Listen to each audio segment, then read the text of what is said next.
Okay, now I'm going to cook some duck. What I've got happening here is, I've got 6 duck breasts. Duck breasts, they're quite expensive, but I think they're really good value. And that's a duck breast. They weigh about, in New Zealand, they weigh about 200 grams per duck breast. So you take that off there, and what you're wanting to do is melt the fat out of the skin, because all that's full of fat. We love duck fat, don't we? We really love it. We love pork fat and duck fat. You know, good stuff. Who likes fat? Anyone? I love it. Why do we like fat? Because it carries flavour. Yeah, and really, they've just proved that, you know, you don't have to worry about all that, you know, all that fat-free nonsense that they were talking. Yeah, load of rubbish. You can eat anything as long as it's food. You just don't eat a lot of, or too little of it, because that's when food hurts you, if you eat too much or too little of something. And if it wasn't food, they'd call it something else, like poison or, you know, something like that. So, yeah, oh look, see what I've done? I've just nicked that across there like that. You save all these bits, you do not throw them away. See that little fillet? Take that off, save it. And what I do is buy these fresh if I'm buying them at home, and which means I can then freeze this, and I'll tell you why in a minute. Because, hang on, let's just finish doing this.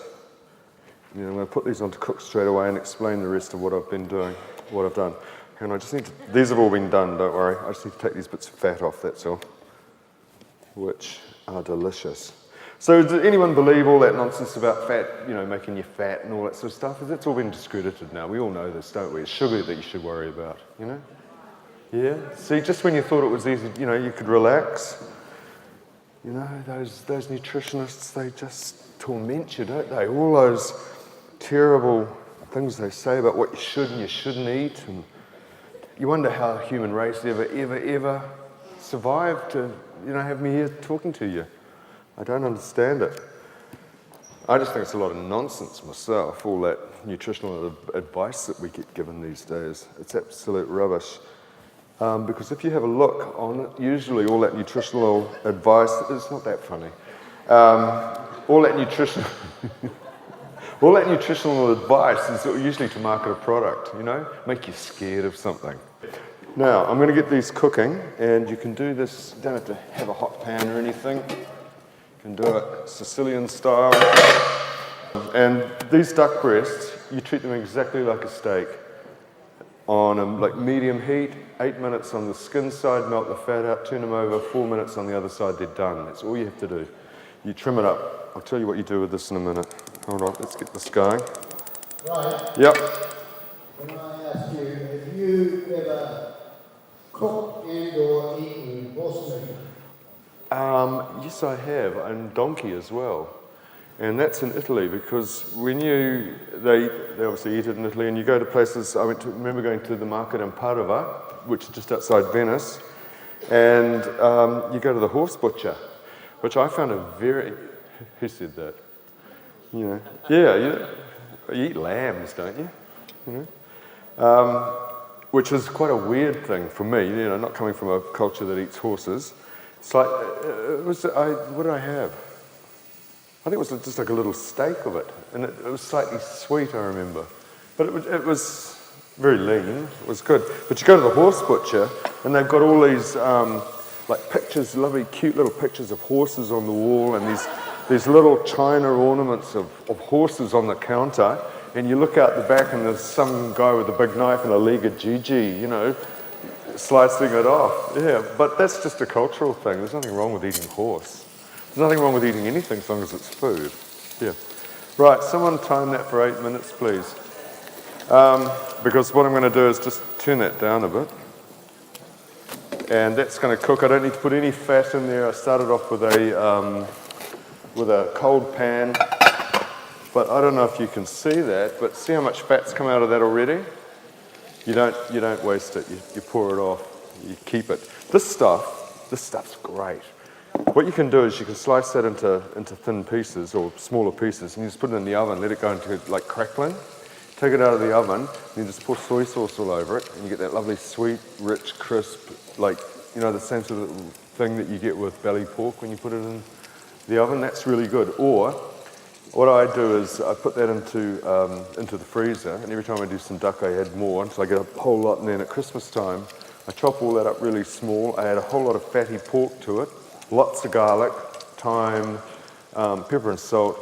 Put it in a pot, get it really like frying, and then cover it with water, like quite a lot, and then just let it cook for about 4 hours till the whole thing disintegrates. And what you're making is this French thing called rillette. And it's like this amazing pate that you can spread on bread, but you don't waste it. It's just excellent stuff. You can put that into a frying pan and just very low heat and just melt all the fat out of it. Keep the fat, roast your potatoes in it. Really, really good. Really delicious. So many people think it's so hard, you know, I want to eat healthy food, I've got to do this, I've got to do that. Look, our grandmothers, they didn't know anything about that, but you know, gee, they managed to raise their kids and everybody seemed okay. I didn't know anyone with allergies when I grew up, except for me, because I'm allergic to bees. I think if you want to eat a healthy diet, the first thing you do is, in the immortal words of Lisa Simpson, you look deep inside yourself, as she once said to Bart, you know, and you decide whether you want to be slim at any cost, you know, or you want to be healthy. Because healthy people come in all shapes and sizes. Look, I must say this every demonstration. Whoever came to the ladies' night last year, you know, the farmlands thing, you know, I probably said the same thing. So if you decide you want a healthy diet, who takes vitamin pills here? Anyone? You know, vitamin supplements? Come on, I know someone does. Yeah. When you get home, madam, seeing as you're the only one courageous enough to put your hand up, empty them down the toilet, okay? Because that's where they're going to go. Straight through you and goodbye. Waste of money. Now, unless you've got health issues, which is something different, all right? So, healthy diet. This is how you have a healthy diet. You eat the largest, you eat real food, okay? You don't eat things with additives. So that takes care of the quality of the food you're eating, for whatever, you know, whatever you can afford. Then you eat the biggest variety of food you can. That takes care of nutrition. You never have to listen to another nutritionist ever again. So easy. You be moderate, you get some exercise, and for Christ's sake, stop worrying, you know? It's the worried well. This is a first world problem, worrying about your diet, honestly. Yeah, you don't need to worry. Okay, now I'm going to use some of this big Moldavia couscous today. It's quite big, it's like a size of half the size of a pea. And couscous isn't a grain, it's pasta. It's semolina flour rubbed with water and, you know, so it's exactly like pasta. Put it into some, is that 8 minutes? No? It's too hot. Put it into some really well salted water and cook it until it's al dente, which is tender to the bite. If I'm cooking rice, depending on which rice it is, if it's Asian rice, I'm going to cook it like absorption method. So I'm going to mimic what a rice cooker does. Google the absorption method for cooking rice. But whatever you do when you're cooking rice, don't put it into a big pot of water with salt in it and cook it like pasta, because you're just going to tip all the flavour of the rice down the drain and you're going to end up with really nasty, insipid, floppy rice. You don't want that. You want it to be sticking together. That rice that shall remain nameless, that they sell to people by saying it never sticks together, Americans eat it, is very, very annoying stuff. I'm going to turn these over, okay? Thank you. Because rice should stick together. Have you ever tried eating that parboiled rice with chopsticks? Impossible. It doesn't work. So rice should stick together. Mata Jaffrey, who's an Indian food writer, said that rice should be like brothers. Close, but not too close. You know, so it should sort of stick together. All right. The other things, so that's what you do with that, all right? Put that away. The other things which go into this dish are beef stock. This is a really nice jellied beef stock there. And I've got some prunes here which have been soaked in tea. Does anyone remember anything about soaking prunes in tea? Sort of thing your grandmother, it's an English thing. And I've just been in Sri Lanka with Dilmar tea. So I use Dilmar tea in there because it's probably, you know, some of the best quality tea we can get. And we had to do a dish we had to do 4 dishes actually, using tea as an ingredient, which is a load of nonsense as far as I was concerned, because tea's a drink, it's not a cooking ingredient, but they wanted that, so I thought, okay, you know, they're flying me their business class. It's quite nice. It's the least I can do if, you know, I can do a few recipes for them. 4 minutes. Thank you very much. Now what I need, and I'm running out of, oh, here we go. I need to put this onto something. I will actually finish this. You know, I'll get out of your hair in a minute. All right, just like a steak, take the duck out, let it rest, all right? And there's the duck. That's the amount of fat that came out of there, the duck fat. And that smells really good.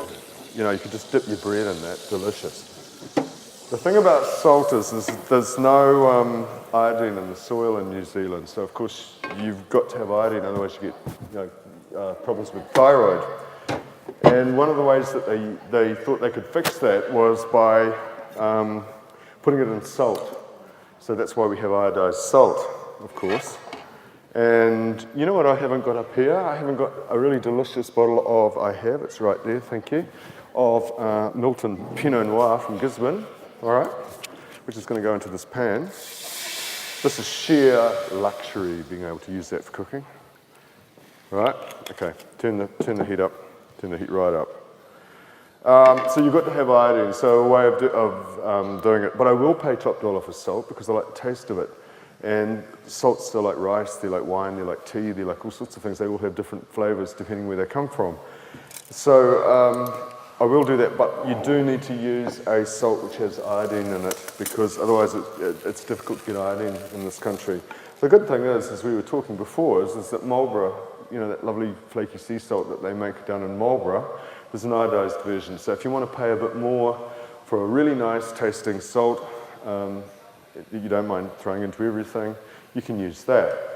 I use just old Cerebus, whatever. It's got anti-caking chemicals in it as well, which is kind of annoying. But I'll throw it in the pasta water or where I'm not going to actually see it or taste it or, you know, like taste the texture because you've got to get iodine.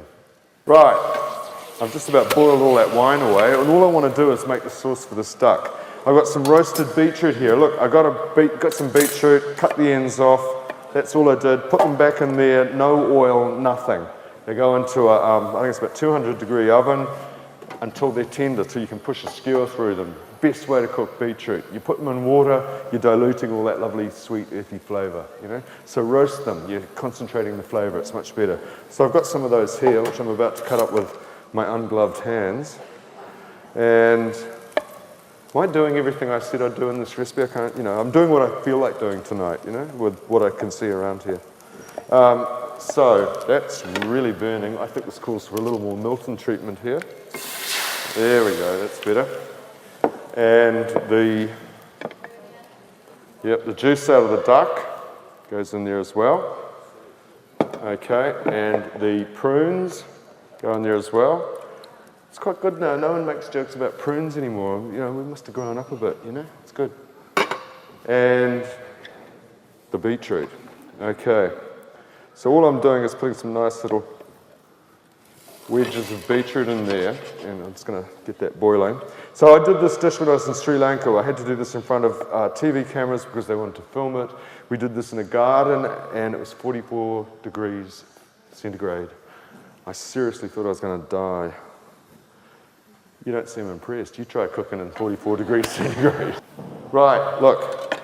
In go the prunes, roasted beetroot, beautiful Milton wine, beef stock, which is jellied, so it's really, really good. Okay, I've got some cooked couscous here somewhere. This is the Moravia couscous, which we're going to pretend it's hot. I'm going to put this on another platter. This would be the way I'd serve this at home. Okay. I'm just going to cut this duck, see that? Pink and juicy, which is what you want. A little more pink because of that. Yeah. I've just sliced these down the middle. I'm just going to put a few of these onto this plate. Like that. Okay. All right. Okay, see what's going on here? I've just basically boiled this down until it's all rather nice and just getting a little bit sticky from the beef stock and the wine, and I think that's just about there. We have one spring onion somewhere which came out of Amy's garden, which is what I want. And turn that off. And pretending that this is beautiful hot Moravia couscous, which it it's beautiful, but it's cold. But hey, you're all intelligent people, you can do that. You serve this with couscous, which is basically pasta, and then get the prunes, which is the prunes and the beetroot, love beetroot, and the tea, and just put a bit of that on top, like this. Because ducks are, you know, it's a really rich meat, it can take these sweet, rich flavors. So it goes really well with prunes, things like beetroot, like that.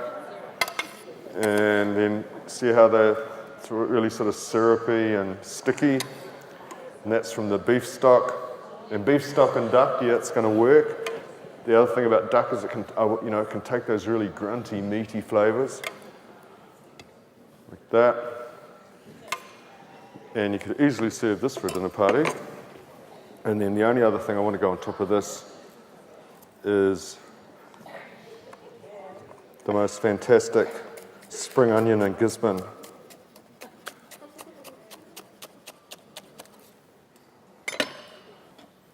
So really, I just sort of helped it onto the plate. It looks good all by itself, and my work here is done. Thank you. I had a really nice time, thank you.